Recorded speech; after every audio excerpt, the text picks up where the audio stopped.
Hi guys, welcome back to my channel. This is Sachin and I am a Salesforce developer. और आज के इस video में हम डिस्कस करने वाले हैं L S L D S, Salesforce lightning design system. ठीक है, जो कि एक सेल्सफोर्स का बिल्ट इन सिस्टम है अपने एल डब्ल्यू सी कंपोनेंट्स की डिज़ाइनिंग करने के लिए। ठीक है, तो यहाँ पे एस एल डी एस क्या करता है, जो एक स्टैंडर्ड या बिल्ट इन हमें क्लासेस प्रोवाइड करता है जिनका यूज़ करके हम without writing any C S S अपने एल डब्ल्यू सी कंपोनेंट्स को डिज़ाइन कर सकते हैं। ठीक है, तो यहाँ पे अगर आप सर्च करोगे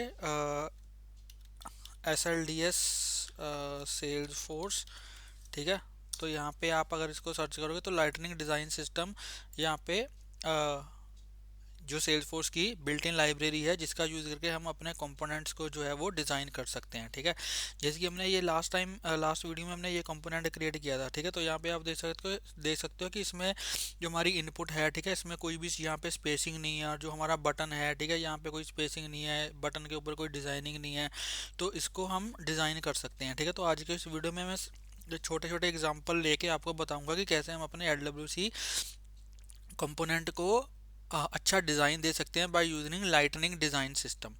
ठीक है, तो यहाँ पे अगर जैसे मुझे अपने बटन को नया डिज़ाइन देना है, ठीक है, या फिर बटन को अच्छा लुक देना है, तो उसके लिए यहाँ पे मैं क्या करूँगा, यहाँ पे मैं सर्च करूँगा बटन। ठीक है, तो यहाँ पे बटन जैसे ये बटन है, ठीक है, इसको आप सिलेक्ट करोगे तो यहाँ पे आपको इसके डिफरेंट डिफरेंट जो बिल्ट इन क्लासेस हैं ये को डिज़ाइन के लिए, ठीक है, वो यहाँ पे आपको यहाँ पे मिल जाएंगी। जैसे यहाँ पे अगर मैं शो कोड पे क्लिक करूँ तो यहाँ पे आप देखोगे कि जो ये देखो ब्रांड बटन है। ठीक है, ये ब्रांड बटन इसकी जो क्लास है S L D S button, S L D S button brand. ठीक है, तो अगर इसको यहाँ से मैं क्लास को यहाँ से ऐसे ही उठा लूँ, ठीक है, इसको कॉपी करूँ, यहाँ पे जाऊँ अपने वी एस कोड में, ठीक है, और यहाँ पे मेरा जो बटन है, ठीक है, लाइटनिंग बटन, और यहाँ पे क्लास इसको मैं ऐसे अगर दे दूँ, ठीक है, तो यहाँ पे क्लास मैंने यहाँ पे मेंशन कर दी। ठीक है, तो अब मैं इसको यहाँ पे डिप्लॉय करता हूँ। ठीक है, डिप्लॉय करके हम दोबारा से इसको रिफ्रेश करेंगे अपने एल में, और आप देखोगे कि जो ये स्टाइलिंग है, ठीक है, मेरे बटन के ऊपर यहाँ पे अप्लाई हो चुकी होगी। ठीक है, तो अगर मैं यहाँ पे जाता हूँ और इसको रिफ्रेश करता हूँ, ठीक है, तो यहाँ पे आप देखोगे कि तो यहाँ पे बटन की डिज़ाइनिंग तो कुछ और ही हो गई है। ठीक है, तो बटन ओके, तो यहाँ पे यहाँ पे अगर हम इसको सिलेक्ट करें बटन को, ठीक है, तो यहाँ पे बेसिकली लाइटनिंग बटन अगर मैं सर्च करूँ, लाइटनिंग बटन अगर मैं सर्च करूँ तो आ,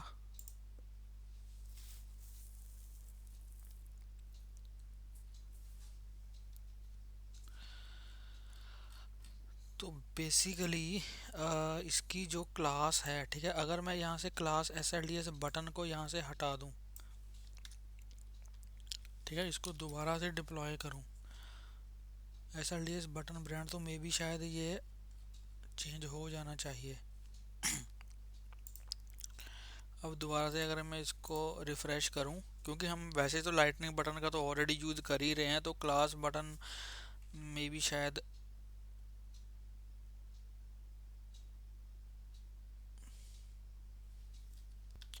तो ऐसे ही वर्क नहीं कर रहा है। बेसिकली यहाँ पे हमें क्या करना पड़ेगा, यहाँ पे हमें लाइटनिंग बटन की जगह पे ना यहाँ पे बटन ही यूज़ करना पड़ेगा। ठीक है, तो बटन हमें ये यूज़ करना पड़ेगा। और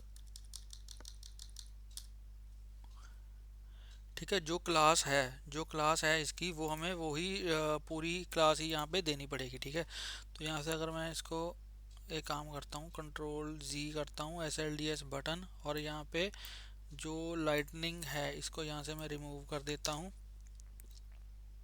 ठीक है, तो अब हमारा जो ये बटन है वो सही से वर्क करेगा। ठीक है, और एक काम करते हैं, यहाँ पे जाता हूँ दोबारा से बटन, यहाँ पे मैं सिलेक्ट करता हूँ, और यहाँ पे मैं करूँगा शो कोड। ठीक है, बटन क्लास दिस लेबल यहाँ पे हमें ये देना पड़ेगा। ठीक है, तो यहाँ पे डिस्प्ले फुल नेम ये जो है इसको मुझे देना पड़ेगा यहाँ पे बटन टैग के बीच में। ठीक है जी, तो इसको यहाँ से मैं हटा देता हूँ। ठीक है, अब अगर इसको मैं डिप्लॉय करता हूँ तो अब हमारा जो ये है वो चल जाएगा और हमारा जो बटन है वो अच्छा लगेगा। ठीक है, तो यहाँ पे इसको मैं दोबारा से रिफ्रेश करता हूँ। ठीक है, तो जो ये बटन की क्लासेस है वो लाइटनिंग बटन टैग के साथ काम नहीं करती हैं, वो सिर्फ बटन टैग के साथ जैसे उसने काम किया। ठीक है, तो यहाँ पे आप देखो कि मेरा जो बटन का जो कलर है वो यहाँ पे चेंज हो चुका है। ठीक है, अगर मैं इसको फंक्शनैलिटी तो हमारी लेट से सेम ही चलेगी। कुमार यहाँ पे मैंने बट क्लिक किया तो ये हमारी जो फंक्शनैलिटी है वो सेम चल रही है, तो फंक्शनैलिटी में कोई इशू नहीं है। ठीक है, तो ये जो बटन वाली क्लास है ये बटन जो टैग है, ठीक है, इसके साथ ही काम करेगी, लाइटनिंग बटन के साथ ये काम नहीं करेगी, वो हमने देख लिया नहीं काम करती है। ठीक है, अब ये तो हो गई डिज़ाइनिंग की बात। ठीक है, अब लेट्स से मुझे यहाँ पे कुछ स्पेसिंग देनी है। ठीक है, बटन और इसके हमारी जो इनपुट है इसके बीच में कुछ स्पेसिंग देनी है। ठीक है, तो उसके लिए यहाँ पे मैं क्या काम करूँगा, यहाँ पे मैं सर्च करूँगा पैडिंग। ठीक है, पैडिंग सर्च करूँगा तो ये हमें कुछ और क्लासेस जो हैं वो प्रोवाइड करेगा पैडिंग से रिलेटेड। ठीक है, जिनका यूज़ करके हम अ, जो है स्पेसिंग को एडजस्ट कर सकते हैं विदाउट राइटिंग एनी सीएसएस। ठीक है, तो जैसे यहाँ पे आप देखोगे लोकेशन अराउंड, अराउंड मतलब कि उसके चारों ओर।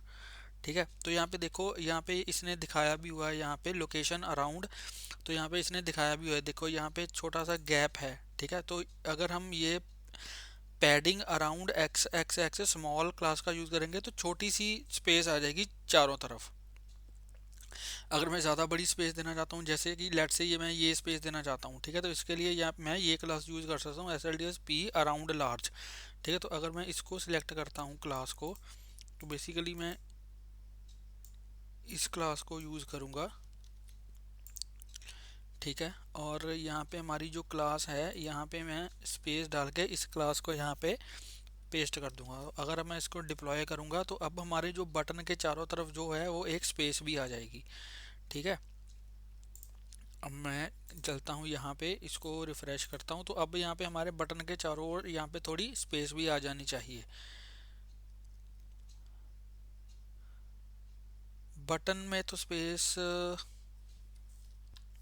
ठीक है, तो यहाँ पे आप देख सकते हो कि यहाँ पे जो स्पेस है वो टेक्स्ट और पैडिंग का बेसिकली मतलब यही होता है कि जो इसके बीच में टेक्स्ट है और बॉर्डर है उसके बीच में स्पेस। ठीक है, अगर हम यहाँ पे इनपुट और इसके बीच में स्पेस लाना चाहते हैं तो यहाँ पे हमें मार्जिन का यूज़ करना पड़ेगा। ठीक है, तो यहाँ पे मैं सिलेक्ट करता हूँ मार्जिन।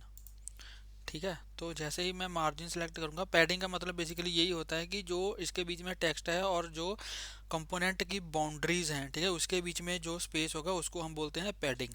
ठीक है, अगर यहाँ पे हमें स्पेस देना है, ठीक है, बॉर्डर्स में हमें यहाँ पे अगर हमें स्पेस देना है तो उसके लिए हमें मार्जिन यूज़ करना पड़ेगा। ठीक है, तो लोकेशन अराउंड यूज़ करूँगा मैं। तो लेट्स से यहाँ पे हम ये इतना स्पेस देना चाहते हैं तो मैं इस क्लास को यूज़ करूँगा S L D S M around medium. ठीक है, इसको मैंने कॉपी किया और हमारी जो पैडिंग वाली क्लास है इसको मैं यहाँ से रिमूव कर देता हूँ, इसकी हमें ज़रूरत नहीं है। अब इसको यहाँ पे मैं डिप्लॉय करूँगा और अब मैं अपने कंपोनेंट को रिफ़्रेश करूँगा। ठीक है, तो यहाँ पे मैं जाऊँगा, इसको मैं रिफ़्रेश करूँगा तो अब यहाँ पे हमारी जो स्पेस है वो आ जानी चाहिए। ठीक है, तो यहाँ पे अब देखो यहाँ पे स्पेस आ रही है। ठीक है, चारों तरफ स्पेस आ रही है, ऊपर से इधर से नीचे से सभी जगह से स्पेस आ रही है। ठीक है, ऐसे ही अगर मैं यहाँ पे देना चाहता हूँ इनपुट फील्ड के अराउंड भी यहाँ पे मैं स्पेस देना चाहता हूँ। ठीक है, तो यहाँ पे मैं क्या करूँगा, location let's say vertical vertical horizontal. ठीक है, तो यहाँ पे अगर मैं हॉरिजॉन्टली स्पेस देना चाहता हूँ, लेफ्ट और राइट दोनों साइड से स्पेस देना चाहता हूँ, तो उसके लिए लेट्स से मैं इस ये वाली मीडियम क्लास का यूज़ करूँगा अपनी इनपुट फील्ड के लिए। तो इसको मैं कॉपी करूँगा, यहाँ पे जाऊँगा अपने बॉक्स में और ये हमारी इनपुट फील्ड है, तो यहाँ पे मैं क्लास डाल दूंगा, क्लास इज इक्वल्स टू, और यहाँ पे अपनी क्लास आ गई S L D S M horizontal medium. ठीक है, इसको यहाँ पे मैं डिप्लॉय करूँगा, तो अब हमारी जो इनपुट फील्ड है उसके भी लेफ्ट और राइट साइड में स्पेस आ जाएगी। ठीक है, इसको यहाँ पे मैं रिफ्रेश करूँगा तो आप यहाँ पे देखोगे अब इसके लेफ्ट और राइट साइड में दोनों साइड पे स्पेस आ जाएगी।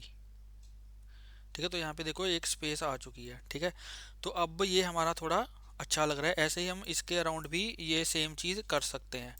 ठीक है, हमारा जो टेक्स्ट है इसके अराउंड भी हम सेम चीज़ कर सकते हैं। तो इस क्लास को यहाँ से मैं कॉपी करूँगा, ऐसे ही यहाँ पे हमारी जो हेडिंग है, ठीक है, यहाँ पे डाल दूंगा, और नीचे जो ये वाली हेडिंग है यहाँ पे भी डाल दूंगा। ठीक है, इसको मैं डिप्लॉय करूँगा, तो अब हमारा जो ये एक अच्छे से इसकी जो अलाइनमेंट है वो यहाँ पे हो जाएगी। ठीक है, इसको रिफ्रेश करूँगा तो यहाँ पे हमारी जो अलाइनमेंट है वो हर एक कंपोनेंट की हो जाएगी। अब यहाँ पे देखो ये थोड़ा दिखने में भी ठीक लग रहा है। ठीक है, तो ये है हमारा लाइटनिंग डिज़ाइन सिस्टम, जिसका यूज़ करके आप अपने लाइटनिंग कंपोनेंट्स की जो डिज़ाइनिंग है वो कर सकते हैं। ठीक है, इसमें बहुत सारे और भी चीज़ें हैं। ठीक है, तो ये आप सारा एक्सप्लोर कर सकते हो। ठीक है, बस इस वीडियो में मैं इसको पूरा नहीं बता सकता डिटेल में, बट बाकी की चीज़ें आप खुद एक्सप्लोर कर सकते हो। ठीक है, ये मेरा एक मेरे माइंड में आया था कि इसके ऊपर भी मैं एक छोटी सी वीडियो बना दूं, ताकि आपको थोड़ा आइडिया हो जाए कि कैसे हम विदाउट राइटिंग एनी सीएसएस अपने कंपोनेंट्स को एक अच्छा लुक दे सकते हैं। तो आई होप आपको वीडियो अच्छा लगा होगा। अगर आपको ये वीडियो अच्छा लगा हो तो प्लीज़ इस वीडियो को लाइक करें, शेयर करें, और मेरे यूट्यूब चैनल को सब्सक्राइब करें, और प्लीज़ बेल आइकन को हिट कर देना ताकि मेरी लेटेस्ट वीडियोज़ की नोटिफिकेशन आपको मिलती रहे और आपसे कोई भी वीडियो मिस ना हो। मिलते हैं एक नई वीडियो में एक नए टॉपिक के साथ। तब तक के लिए हंसते रहिए, मुस्कुराते रहिए, सीखते रहिए और सिखाते रहिए। Thank you for watching.